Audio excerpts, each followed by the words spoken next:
लो जी, हिंदी साहित्य की क्लास। और ये आप लोगों के लिए रामबाण सिद्ध होगी, क्योंकि आगे आप लोग साहित्य से जुड़े हुए हैं, पीजीटी एग्जाम देंगे, टीजीटी देंगे, तो तुम्हारे बड़ा काम आएगी ये।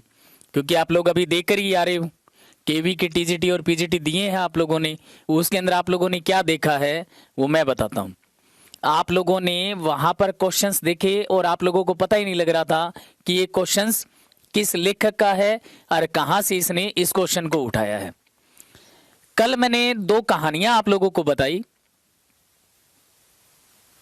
इंदुमती की, और एक मैंने आप लोगों को पृथ्वीराज चौहान की कहानी बताई।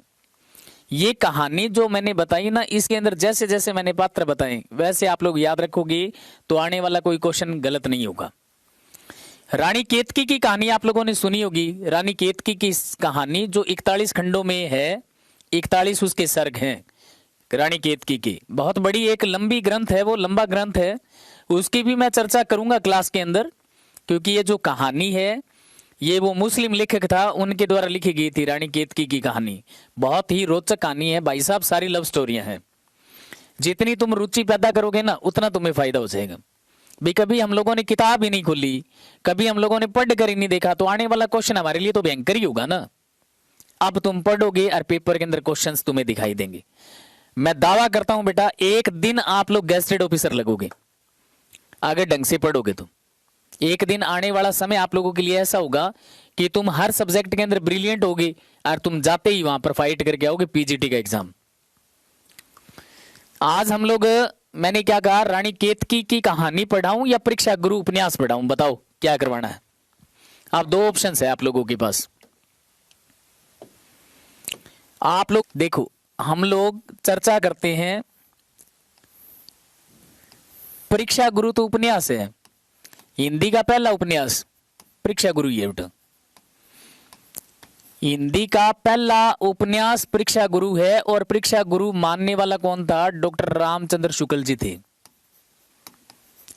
रामचंद्र शुक्ल जी जो थे ना, इन्होंने एक परीक्षा गुरु को हिंदी का पहला उपन्यास माना है, हिंदी का प्रथम उपन्यास माना है, हिंदी का प्रथम उपन्यास। हिंदी का प्रथम उपन्यास डॉक्टर रामचंद्र शुक्ल ने किसे माना है? परीक्षा गुरु को माना है। अगर आप लोगों ने उपन्यास पढ़ने के आप लोग शौकीन हो तो आप लोगों को बहुत अच्छे से ये समझ में आएगा। ममता बोथ करवा दो सर, दोनों ही करवा दो। पूनम रानी कह रही है रानी केतकी की स्टोरी है ना। छोटी छोटी बातें जो है ना हम लोग क्लास में जो कर रहे हैं, अगर तुम पूर्ण रूप से एक्टिव हैं क्लास के अंदर तो आपका सिलेक्शन होगा होगा। साहित्य पढ़ रहे हैं, साहित्य के अंदर यही चीजें चलनी है बेटा। मैंने कहा परीक्षा गुरु, परीक्षा गुरु जो है ना, ये रामचंद्र शुक्ल ने परीक्षा गुरु को हिंदी का प्रथम उपन्यास माना था। हिंदी का क्या माना था? प्रथम उपन्यास माना था बेटा। और एक आप लोग ये भी याद रखना, रानी केतकी की कहानी, रानी केतकी की कहानी यानी खड़ी बोली की प्रथम कहानी, खड़ी बोली की प्रथम कहानी, रानी केतकी की कहानी, रानी केतकी की कहानी, रानी केतकी की कहानी। ये खड़ी बोली की। मैंने ये कहा भी, ये जो मदन मोहन था ना, मदन मोहन, मदन मोहन को लूटने के लिए ये लुटेरे थे। ये परीक्षा गुरु, परीक्षा गुरु मतलब ब्रज किशोर अगर नहीं होता ना तो इसको जेल से छुड़ाकर कोई नहीं लेकर आता।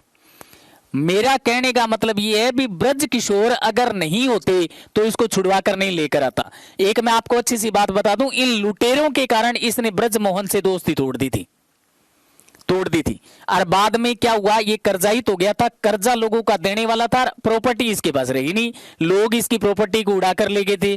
तो हुआ क्या, उस प्रॉपर्टी को वापस लाने के लिए ब्रज किशोर ही मेहनत करवाता है इसे, ब्रज किशोर ही अपनी भागीदारी निभाता है। ठीक है ना, ये कहानी है। और आप लोग याद रखना, इसी कहानी को आप लोगों ने, नहीं यार ये अच्छे से नहीं पढ़ी, मतलब ये बोई का पहला उपन्यास है, हिंदी का पहला उपन्यास है। इसको हिंदी का पहला उपन्यास मानने वाले कौन थे? डॉक्टर रामचंद्र शुक्ल थे। डॉक्टर रामचंद्र शुक्ल जो थे ना, वो इसको पहला क्या मानते हैं, इसको पहला उपन्यास मानते हैं। हिंदी साहित्य का पहला उपन्यास परीक्षा गुरु ही था।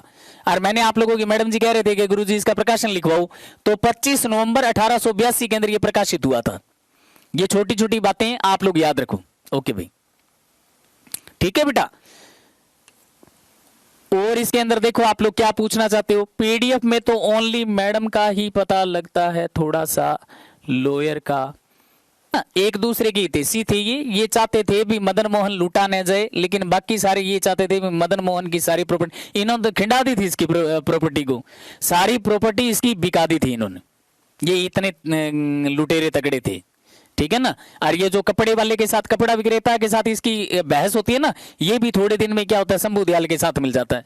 शंभू दयाल के साथ में मिलकर अरे एक प्लानिंग कर लेते हैं, क्या करते हैं कि इसको मार दिया जाए, लेकिन मारने की बजाय ये बढ़िया रहेगा इसको जेल भेज दिया जाए, पीछे अपने इसकी कोठी के अंदर करेंगे राज, ठीक है ना। ऐसी कुछ कहानी परीक्षा गुरु से जुड़ी हुई थी।